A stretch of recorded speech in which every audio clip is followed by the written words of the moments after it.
Hello and welcome to another edition of Fermanagh GAA TV.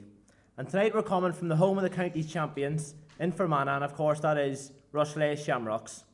And these three boys beside me, they need absolutely no introduction, but I certainly will do. It's the Quigley Brothers, Seamus, Conor, and of course Sean. I suppose we'll chat you all, lads, and give you a lot of questions each. We'll start with yourselves, Sean, because you're the youngest, so maybe ask the fairest. Sean, it's been a terrific season for yourself. I was just looking, you know, he's of course done the double of Roslea League and Championship, and for Fermanagh, again, Antrim and Laois, you had a staggering 3-14 in just 2 games. Fantastic. A great year for yourself? Yeah, a great year for myself as well as the Roslea club, you know, getting a double as they're saying, you know, winning the junior league and junior championship as well as the senior championship and senior league. It really was a great year for Roslea, and it's brilliant that we can push on and do that, and hopefully it'll lead to a lot more successes over the years. And with Fermanagh there, you know yourself against Antrim, we just didn't perform, you know, and we were very, people might say, unlucky not to win the game. But I think now, honestly, if we had won that game, which we very, very nearly did with Ryan McCluskey's last minute shot, it would have been a steal. We didn't deserve it, but there's definitely stuff that we can learn from, and you know, with a wee bit more experience, we can push on. We have Antrim now in the championship now this year again, so hopefully a wee bit of revenge. Certainly hope so. Seamus, moving on to yourself. We'll start first of all with the championship win over Timor. You just won that 3-4 to 1-5. It was probably a laboured enough performance, and overall, once again, you are the team to beat in Fermanagh. Where does the hunger come from year on year to go back out onto that pitch and, you know, win championship after championship?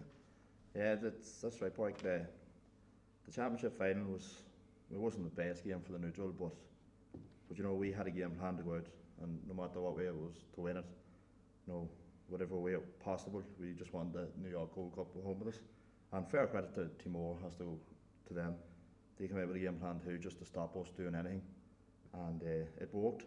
So, but we played in the 2009 final and we lost it, and I think there's nothing as a worse feeling than losing a county final, you know, when you haven't been there in 24, 25 years.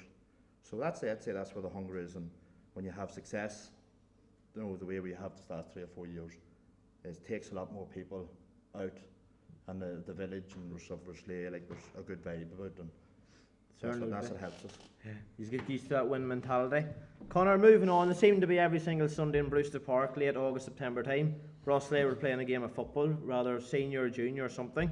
You've got the league final win over Derry Harps. It was a performance that probably just about done enough.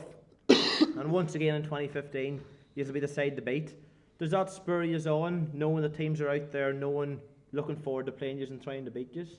Yeah, well, regarding the Derry game, I suppose we went into that game knowing it was going to be a hard game. You know, I think Derry are the only team maybe that has beat us in competitive football in Fermanagh in the last 6-7 years. So we knew it was going to be a battle, and you know, we know every team's out to beat us. Every team's out to beat everybody, I suppose. But we just go out to do our own game, play our own game plan, and you know, hopefully it's good enough on the day.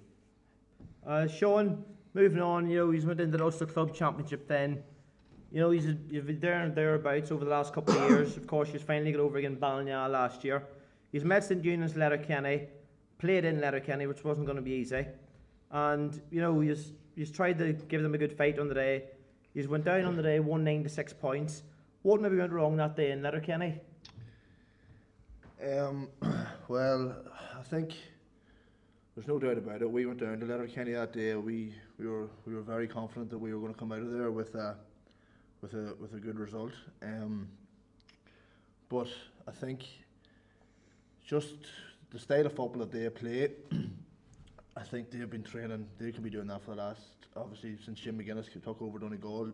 Donegal club football has went down that road, and I think it really caught us by surprise to the extent of what they played it as. I think, whereas we played Glenswilly last year, and we were very disappointed with the way we performed in the first half of that game. they just didn't perfect the system as well as Letterkenny did, and we thought that Glenswilly were the benchmark, but obviously Letterkenny were just a step above, and I think that caught us out a wee bit. And then the experience as well, people were talking about the win against Ballinagh, which was very good. Like, it was very good to get that win, but we have a lot of young players, and I think that game against Letterkenny, although it hurts, it will definitely stand to us in the years to come. I suppose, the St Unions defeat, it really hurt. You lost that game 1-9 to 6 points. You were the benchmark in Fermanagh football. You got over the line last year against Ballinagh. Maybe, what went wrong that day in Letterkenny? Because there was a lot of hope for you to win that game. Yeah, we went down to Letterkenny with a lot of confidence that we were gonna get a result. There was a lot of confidence, a good vibe around Roslea, that we were going to turn them over. But I think when we went down, we were up against a system that we had never come up against before, that was so well drilled. Obviously coming from Donegal and what they have done with football, and we just didn't expect it to be a so severe defensive game as it was, and I think we left ourselves too much to do at half time. Yeah, and talking about half time, you went in, without scoring. I vividly remember the Roslea fans getting up and giving you just a great, send into the dressing rooms. What was maybe said at half time? Because you actually come out and won the second half. Well, there wasn't that much said at half time, because I don't think you really could say much. We knew we had let ourselves down, and I think we just had it in our heads that we had to go out and get a wee bit of pride back in our jersey. And that applause we got at half time we did from the Roslea crowd, a great support we had, Kenny, it really lifted us, and I just hope we put a wee bit of pride back in the jersey, although we still got beat, and very disappointed about that. Well, Seamus, moving on, I think after the Glenswilly defeat last year, Peter McGinty stepped down the Roslea senior manager's job, and in came, I suppose, rather unknown to Fermanagh football, two Ergel Kieran men, Mark Hard and Adrian O'Donnell. They've come in, and of course they've gave you the double. What is it like to work with them two men? Yeah, it's been great. It's been great for us for a change. Peter's been here. Peter was here for 7 years, I think it was. And, okay. It was definitely good to see fresh faces come in. But you can't speak highly enough of these boys here, Mark and Adrian. They've come in, they've took us to a new level. For a team to win everything in one season, two juniors, junior league, junior championship, and senior championship and senior league, you just can't get any better. But they've took us to a new level, and hopefully that we can build on that with these boys back next year. So yeah, hoping that. Just talking about them coming back next year, I see you have a big night coming up in February. Yeah, for the 21st. The dinner dance. Has there been speculation that are the two definitely come back for 2015 as players? Do you know yet? I haven't heard anything yet. I'm sure the committee will talk to the boys, but as a player, and I'm sure the two boys would say it the same, the whole team, that we kind of hope that these boys will be back there. Yeah, they do certainly seem to be liked. Conor, moving on to yourself, the Roslea, you have been the team debating Fermanagh football without doubt for the past 6-7 years. We've seen players this season coming through and really making a name for themselves, the likes of James McMahon for one, certainly. What are the younger Roslea players maybe in the pipeline to push on? Because you have done the junior double, of course. Is there other players to maybe feature in the senior team next year that we don't even know about, maybe? Yeah, well, that's the good thing about this club, that they're always bringing one or two players in to freshen things up. And rightly said, James McMahon had a great year and has been rewarded of getting a call up onto the Fermanagh team, so that's credit to him. And also Martin Beggan, who played in defence, I thought he was very good this year. But then you have the likes of there's a wee fella, Bartek Schubert. He'll be the next. I think he'll be the next man to watch out for now. He's a very talented young fella, great pace and very skillful. So definitely the future in Roslea is looking bright. Certainly does. Lads, we probably finish off tonight, of course, by chatting about Fermanagh. And I suppose every supporter out there wants to know, he's going to be back in 2015 wearing the green and white for Fermanagh. Sean, I think you maybe really touched on it. You'll be featuring some part of 2015. Has Pete McGrath been on the phone to you or any of the management team? Yeah, I've been chatting to a few people, and I think at some point definitely will be back playing for Fermanagh.